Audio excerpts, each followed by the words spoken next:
Hey everyone, welcome to a new video from iSimplify Tech. In this video we're gonna take a quick look at this Kenwood DMX957XR. We are gonna review the wireless Apple CarPlay and mirror link. If you haven't subscribed yet, feel free to do it so. It doesn't cost anything and it will support me in doing this kind of videos. This model was released in the summer of 2020 and it doesn't come cheap. Its price tag of $799 US brings some cool features like beautiful 6.8-inch high-definition screen, wireless Apple CarPlay and Android Auto, high-resolution audio that can be played through wireless, and many other features. Check it out. Now it's time for the famous boot test. Let's see how it performs.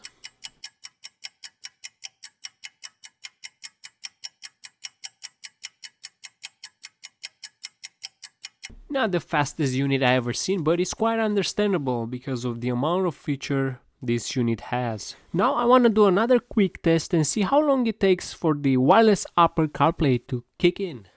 So basically, if you pair the device before, this is how long it takes for Apple CarPlay to show up next time you start the car. And 9 seconds is not that bad, but now let's go and take a look how responsive this high definition screen is. And I can tell it's not the greatest that I've seen. So far the Alpine ILX W650 is the fastest unit in terms of responsiveness. To be honest, I would place it between Sony AX5500 and Alpine W650. It's somewhere in the middle. To access the voice control assistant like Siri or Google, we have to press and hold this button for 1 or 2 seconds.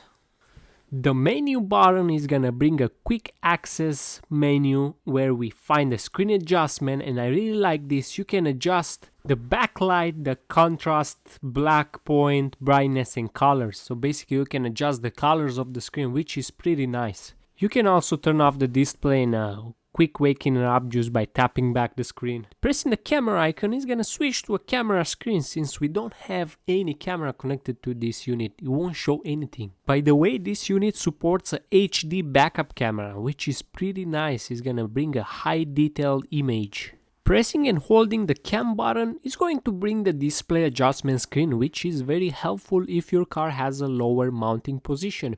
You can adjust the viewing angle for a better experience. I know it's a cool option and I always like to impress my friends by showing this to them.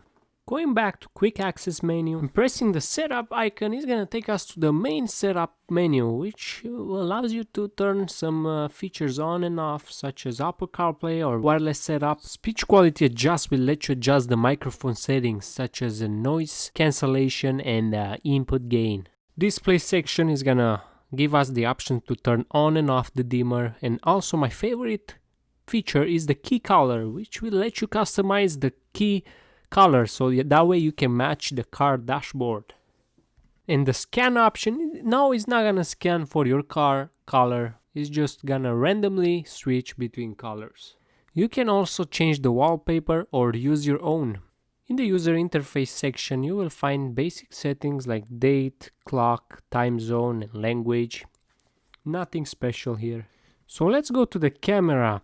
Here we have the assignment options. We can connect up to 4 cameras, so we can assign each option for each camera we want. If you have a backup camera and you don't want to be bothered by the backup screen popping up whenever you put the car in reverse, then you can turn it off, so that way your passenger can continue watching things on the screen. Parking guidelines is a must-have function for any modern unit. And this is how the parking guidelines adjusting screen looks like. Let's continue browsing to our menu and go to the special section, which is not really special, nothing interesting to see here. And Bluetooth has basic options for, but this section is gonna be grayed out if you're using the wireless Apple CarPlay like I do here. Switching to audio section, we have a bunch of audio and sound options, which is pretty nice. You can customize the sound the way you want it for your car. You also have the ability to listen to high definition radio, which I think it should be a standard options in all the units. But as you can see, the user interface of this unit is not very organized, and I noticed this in the radio screen. everything is like scattered on the screen. Feels like everything is out of place. Now it's time to check out the wireless mirroring function, which will require you to close any active CarPlay connection, as those two features cannot run at the same time. In order to use this feature, you need to download the app called Mirroring for Kenwood and follow the instructions from the app, and then this is how you turn it on. You need to select the Mirroring for Kenwood app from the broadcasting list and start broadcasting, and everything should appear on the head unit.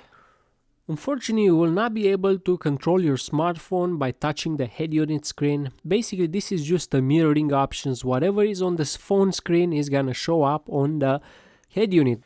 You can also easily watch YouTube or Netflix while driving, which I would not recommend, but is great for entertainment for your passengers. That's it for this video. I hope you enjoyed and thanks for watching. If you didn't subscribe yet, feel free to do it so, and stay tuned for more content like this.